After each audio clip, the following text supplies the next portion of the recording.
পাঁচের পরে ছয়। মা বলেছে আকাশ নাকি সবার বন্ধু হয়।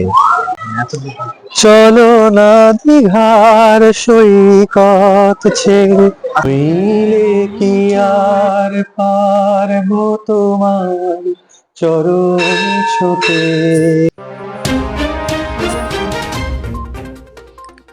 দু চোখে দৃষ্টি নেই, কিন্তু জনপ্রিয় শিক্ষক তিনি। ছাত্রছাত্রীরা যেন চোখে হারায়, সহকর্মীরাও তাই। বহু গুণের সমাহার তাই এই জনপ্রিয়তা। গলার সুরেও রয়েছে মন্ত্রমুগ্ধ করার জাদু। রাঙা মাটির পথের ধারে তোমায় দেখেছি, ছাড়া ওই রাঙা মাটির ভালোবেসে স্নেহে কাছে টেনে নেন ছাত্রছাত্রীদের। কথাবার্তা এবং ব্যবহারে ঝরে পড়ে স্নেহ মায়ামাখা দরদ। এই দৃষ্টিহীন শিক্ষক অনেকের কাছেই আদর্শ, অনেকের কাছেই অনুসরণযোগ্য। এক অতি নিম্নবিত্ত পরিবারের দৃষ্টিহীন সন্তান হয়ে জন্মে আজকের এই জনপ্রিয় শিক্ষক হবার জার্নিটা মোটেও সহজ ছিল না। পড়াশোনার শুরুতে একটা সুবিধা ছিল এই যে বাবা বা মা আমাকে নিয়ে যে পড়াশোনা করানো যায় এই বিষয়ে যথেষ্ট সচেতন ছিলেন। অদ্ভুত ব্যাপার এই যে বাবা এবং মা এই অস্তল, যেখানে বলছিলাম নিম্বার্ক মঠ, এই যে স্কুলটা, এখানে কিছুদিনের জন্য একটা ব্রেইল ট্রেনিং হয়েছিল 15 দিনের। সেই ট্রেনিংটা কিন্তু আমার বাবা এবং মা দুজনেই নেন। জন্ম মুহূর্তেই বদলে গিয়েছিল পৃথিবীটা। মাতৃজঠর থেকে বেরিয়ে একটি শিশু মায়ের কোলে এলো। তার চোখে তখন থেকেই অন্ধকার। ফরসেপ ডেলিভারির কারণে মাথার শিরায় আঘাত লেগেছিল। তাতেই জন্মান্ধ হয়ে মায়ের কোলে এসেছিল সদ্যজাত শিশুটি। নাম তন্ময় নাগ। এই আমার জন্ম মুহূর্তটাকে থেকে যদি আমি স্মরণ করি, জন্ম মুহূর্ত আমার দাসপুর যে হাসপাতাল, সেইখানে আমার ফরসেপ ডেলিভারি হয়। এবং কোন কোন ডাক্তারের মতে ফরসেপ ডেলিভারি করার সময় শিরার ওপর একটি চাপ পড়ে, তার ফলেই আমার দৃষ্টি শক্তি হারিয়ে যায়। এখন বলা হচ্ছে রেটিনাইটিস পিগমেন্টোসা বলে একটি রোগ, তার জন্য আমার চোখের এই দৃষ্টিটি চলে গিয়েছে একেবারে জন্ম থেকেই। যে মুহূর্তে এই পৃথিবীতে আসবার সুযোগ হলো সেই মুহূর্ত থেকেই পড়াশোনা, যেটাই তখন বলতে গিয়ে বলছিলাম যে আমার সূচনা যদি বলেন, তবে এই যে অস্তলে যে নিম্বার্ক মঠ, যে একটি ব্লাইন্ড স্কুল আছে নিম্বার্ক মঠে, এইখানেই আমার প্রথম ব্রেইল শেখা শুরু হয়। ব্রেইল যে পদ্ধতিতে দৃষ্টিহীনরা পড়াশোনা করেন, সেই ব্রেইল শেখা শুরু হয় কিন্তু এই স্কুলেই। শঙ্কর মাস্টারমশাই, বাবলু মাস্টারমশাই, মানে শুভাশিস রায়, শঙ্কর রায় বলে কয়েকজন মাস্টারমশাই, এখন আছেন সুভাষ ত্রিপাঠী, তখন ছিল অজয় রায়, এরকম কিছু মাস্টারমশাইয়ের হাত ধরেই আমার ব্রেইল শেখা শুরু।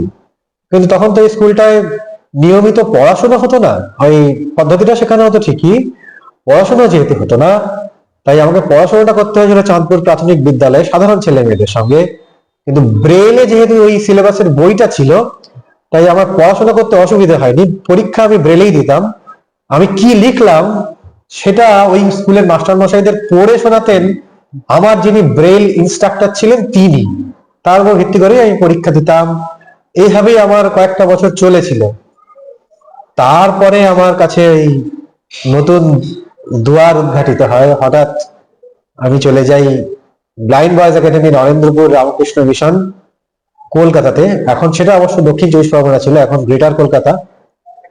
সেইখানে আবার প্রি প্রাইমারি থেকে আমার পড়াশোনা শুরু হয় এবং তারপর ক্লাস 10 পর্যন্ত আমি ওখানে পড়াশোনা শিখি, গান বাজনা শিখি, সাঁতার শিখি, ক্রিকেট খেলা। স্বামীজি অলরাউন্ড ডেভেলপমেন্টের কথা বলেন।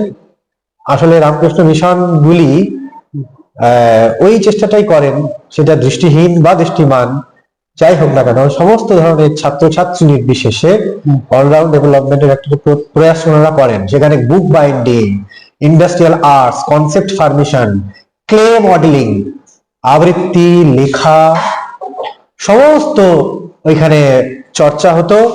তার মধ্যে কম্পিটিশন হতো, পুরস্কার, স্পোর্টস, সমস্ত এই হতে হতে হতে হতে একদিন আমার নরেন্দ্রপুরের গণ্ডি ঘুচে গেল। হঠাৎ মাধ্যমিক দিয়ে দেখলাম আমি নরেন্দ্রপুরে আর নেই। বর্ধমানে একটি স্কুলে, বর্ধমানে একটি সাধারণ স্কুলে, শিমলন অন্নপূর্ণা কালী বিদ্যা মন্দিরে আমি পড়াশোনা করলাম। আমার আরো দুটো বন্ধু ওখানে আমার সঙ্গে পড়াশোনা করেছিল, তাদের সঙ্গে একসঙ্গে পড়াশোনা করলাম 11-12। এরপরে চলে গেলাম রবীন্দ্র ভারতী বিশ্ববিদ্যালয়, বাংলা বিভাগে স্নাতক স্তরে ভর্তি হলাম 2008 সালে। 2006 মাধ্যমিক, 2008 উচ্চ মাধ্যমিক, তারপরে ভর্তি হলাম রবীন্দ্র ভারতী বিশ্ববিদ্যালয়। তারপর সেখান থেকেই স্নাতকোত্তর 2011-13 শিক্ষাবর্ষে বাংলা বিভাগেই পাশ করতে না করতেই আমি এই এসএসসি দিয়ে চাকরিটি পাই 2012 সালের সম্ভবত 29শে জুলাই এই পরীক্ষাটি হয়েছিল। আর তারপর 13 সালের 21শে নভেম্বর প্রথম জয়েনিং হয় আমার ওই জফলা আদর্শ বিদ্যায়তন খড়গপুরে। সেখান থেকে প্রায় 7 থেকে 7.5 বছর কাটিয়ে ফেলার পর মিউচুয়াল ট্রান্সফারের মাধ্যমে চলে আসি 2020 সালের 30শে জানুয়ারি আমাদের এই পুণ্যশ্লোক বিদ্যাসাগরের স্বহস্তে প্রতিষ্ঠিত এই বিদ্যালয়টিতে, বাসুদেবপুর বিদ্যাসাগর বিদ্যাপীঠ উচ্চ বাবা বিদ্যালয়। মা নাম রাখলেন তন্ময়। তন্ময়ের চোখে যে দৃষ্টি নেই সেটা বুঝতেও সময় লেগেছিল বাবা মায়ের। যখন বুঝতে পারলেন তখন ডাক্তাররা জবাব দিয়ে দিলেন, জানিয়ে দিলেন ওই চোখে দৃষ্টি ফেরানোর সাধ্য তাদের নেই। সামান্য ইটভাটার কর্মী দাসপুর শঙ্করপুরের তপন নাগের পা থেকে সেই সময়টা মাটিটা সরে গিয়েছিল যেন। যতটুকু সাধ্য সেই মতো করে স্ত্রী সরস্বতীকে পাশে নিয়ে ছেলেকে মানুষ করার চেষ্টা তিনি করেছিলেন। দারিদ্রতা মাথায় নিয়ে এক জন্মান্ধ বালকের এই জার্নিটা মোটেও সহজ ছিল না।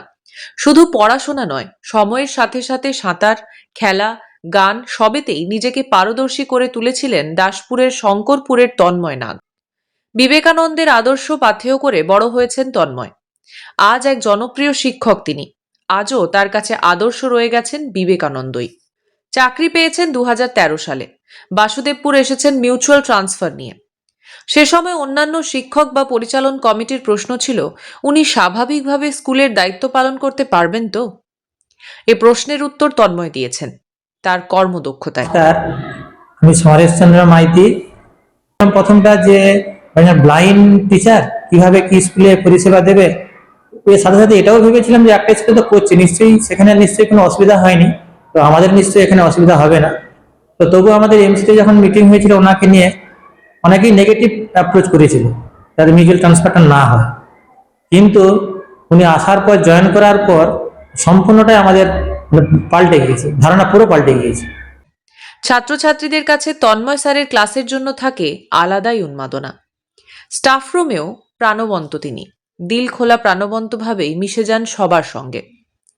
দিল খোলা আড্ডায় মাঝে মাঝে শোনা যায় তন্ময় নাগের খালি গলায় গাওয়া গান বা আবৃত্তি। শুরু হোক পথ চলা, শুরু হোক কথা বলা। সুরের মূর্ছনায় মুখরিত হয় স্কুল প্রাঙ্গণ। বাড়িতে মা, বাবা, একমাত্র বোনকে নিয়ে সুখী গৃহকোণ তন্ময় নাগের। চাকরি পেয়ে ছেলে বাবাকে মুক্তি দিয়েছেন ইটভাটার কাজ থেকে। আজ তন্ময় পরিবারের মাথা ধরে রেখেছেন নিশ্চিন্তে তার ছাউনি।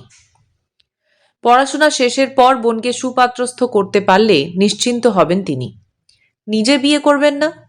5 ফুট 6 ইঞ্চির ছিপছিপে যুবকের থেকে উত্তর এলো, ভালো মনের কাউকে পেলে কেন করব না। বছর 36-এর যুবকের জীবনে তার মনের মানুষ আসুক, চাইছেন তার পরিবার পরিজন থেকে সহকর্মীরাও। বিয়ে নিয়ে পরিকল্পনা সবারই আছে, বিয়ে দিতে হবে এরকম পরিকল্পনা যেমন সবার থাকে আমারও আছে, কিন্তু তা বাস্তবে কতখানি রূপায়ণ হবে সেই নিয়ে সবাই যথেষ্ট সন্দিহান আছে। আমার আজকে খুব ভালো লাগছে যে স্থানীয় সংবাদের পক্ষ থেকে আমাদের বাসুদেবপুর বিদ্যাসাগর বিদ্যাপীঠে আপনারা এসেছেন এবং আমারই সহকর্মী তন্ময় নাগ, যিনি কিনা জন্মান্ধ এবং এত বড় একটা প্রতিকূলতা নিয়ে সমস্ত প্রতিবন্ধকতাকে জয় করে পড়াশোনা করেছেন এবং এখন সাফল্যের সঙ্গে শিক্ষকতা করছেন। তিনি কিন্তু এই বিদ্যালয়ের অত্যন্ত জনপ্রিয় শিক্ষক। তোমায় দিতে পূজার ডালি বেরিয়ে পড়ে সকল কালি, পরাণ আমার পারিনে তাই পায়ে থুতে। 2008 সালে দৃষ্টিহীনদের নিয়ে জি বাংলাতে একটি প্রোগ্রাম হয়েছিল, জি বাংলা সারেগামাপা স্বপ্নের সন্ধানে বলে একটি প্রোগ্রাম হয়েছিল, সেখানে একবার গিয়েছিলাম। আর একবার হরলিক্স গান গাও টাকা নাও বলে রূপসী বাংলা একটি প্রোগ্রাম হয়েছিল, তখন আমি একেবারেই বিশ্ববিদ্যালয়ের শুরুর দিককার ছাত্র, তখন 2008 সাল 9 সাল এরকম সময় গিয়েছিলাম। এই স্কুলে আপনার চাকরি জীবনের পাশাপাশি কখনো সময় পেলে কি গান করেন? হ্যাঁ, নিশ্চয়ই। আপনার সহপাঠীদের গান শুনিয়েছেন, সহকর্মীদের গান শুনিয়েছেন? সহকর্মীরা আমার অনেক গান শোনেন বা শুনেছেন। এখানে অনেক মানে অ্যানুয়াল ফাংশন হলেই তো গান গাওয়া একটা রীতি। কেন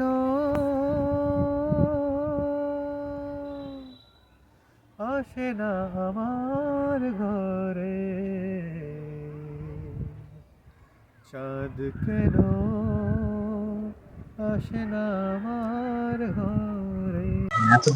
চলো না দীঘার সৈকত ছেড়ে ঝাউবনের ছায়ায় ছায়ায়, শুরু হোক পথ চলা, শুরু হোক কথা বলা। আজ যে কথা গেছে থেকে পাহাড় উঁচু মনের আড়ালে, দুজনেই গেছি ঢেকে, সে কথা বাজুক হৃদয় নুপুরে বৈশাখী চঞ্চলা, শুরু হোক পথ চলা, শুরু হোক কথা বলা। ক্যামেরায় বাবলু মান্না ও শ্রীকান্ত ভূঁইয়ার সঙ্গে তৃপ্তি পাল কর্মকারের রিপোর্ট। আমি সংহিতা শিরোমণি, স্থানীয় সংবাদ। আমি সংহিতা শিরোমণি। ঘাটাল মহকুমার সমস্ত খবর সঙ্গে সঙ্গে পেতে স্থানীয় সংবাদের ইউটিউব চ্যানেলটি সাবস্ক্রাইব করুন এবং তার সঙ্গে ফেসবুক পেজটিও লাইক করুন।